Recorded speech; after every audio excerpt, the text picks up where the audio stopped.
بلغت الحصيلة النهائية 18 قتيلا و7 جرحى لا يزالون يتلقون العلاج، وهم من جنسية مالية، نيجيرية، غامبية، إيفوارية، غينية وسينيغالية. وقد تم إعلام الدول المعنية رسميا من قبل مصالح وزارة الخارجية. وإثر الحادث قدم وزير الدولة وزير الشؤون الخارجية والتعاون الدولي رمضان العمامرة قدم أخلص التعازي لعائلة الضحايا، معربا عن تضامنه مع حكومات بلادهم. كما حيا العمامرة احترافية المصالح المختصة التابعة لوزارة الداخلية والجماعات المحلية، سيما أعوان الحماية المدنية الذين تمكنوا من التدخل بسرعة وإنقاذ العديد من الأرواح. وتجدر الإشارة إلى أن خلية الأزمة لوزارة الشؤون الخارجية المشكلة فور وقوع الحادث تنسق جهودها مع كافة الهيئات الوطنية المعنية بمتابعة تطورات وضعية تحديد هويات الضحايا.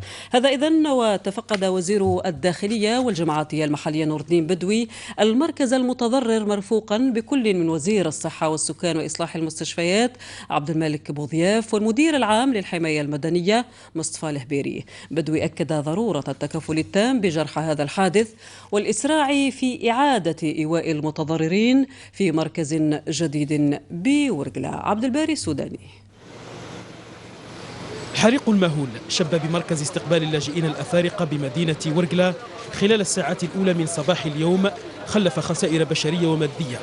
فرق الحماية المدنية كانت حاضرة منذ اللحظات الأولى من نشوب الحريق وتمكنت من السيطرة على الوضع بالرغم من وجود عدد كبير من قارورات غاز البطان التي عقدت من عملية إجلاء الضحايا. وتم نقل جميع المصابين إلى مستشفى محمد بوضياف بورقلة.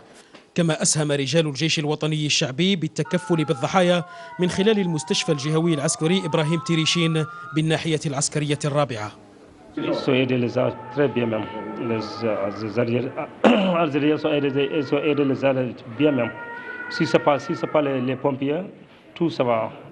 l'hôpital, ça va maintenant. Oui, à l'hôpital, ça va. Ils ont fait tout, mon pied là. Ouais. Ils ont fait tout. Ils t'ont soigné.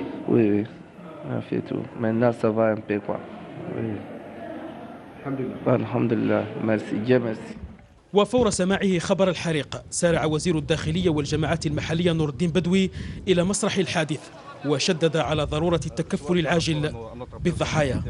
تعليمات السيد رئيس الجمهورية أن نرافق ونتكفل في أقرب وقت بالكل المتبقين اللي راهم موجودين يتنقلوا مباشرة اليوم،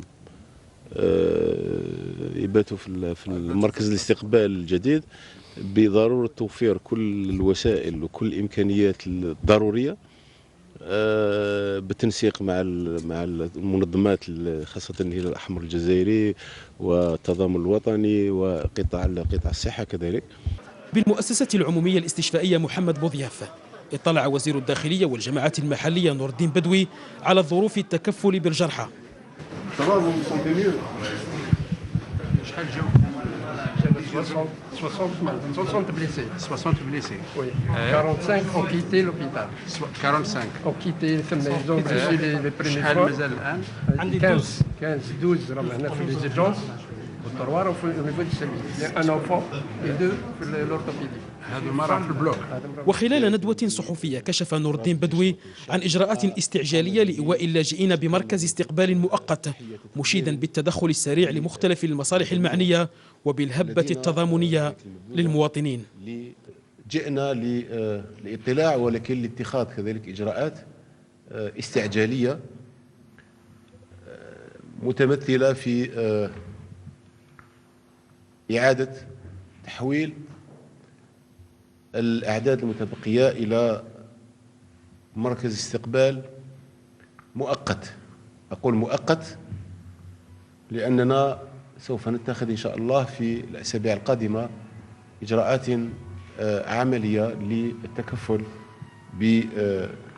بالجرحى بالباقين. هناك 18 وفاة فيها 2 أولاد صغار، بقية يعني كبار. بالنسبة لعدد المرضى اللي تقدموا للاستعجالات أكثر من 50 مريض تبقى منهم 15 مريض في المستشفى في قسم الاستعجالات، 3 في البلوك يعني يبقاو في المستشفى، البقية راح يخرجوا بالتدريج ابتداء من هذه الأمسية. للإشارة فإنه تم تخصيص مركز جديد لإيواء اللاجئين، حيث تكفل أفراد الجيش الوطني الشعبي بنقل الرعايا الأفارقة إلى هذا المركز الجديد.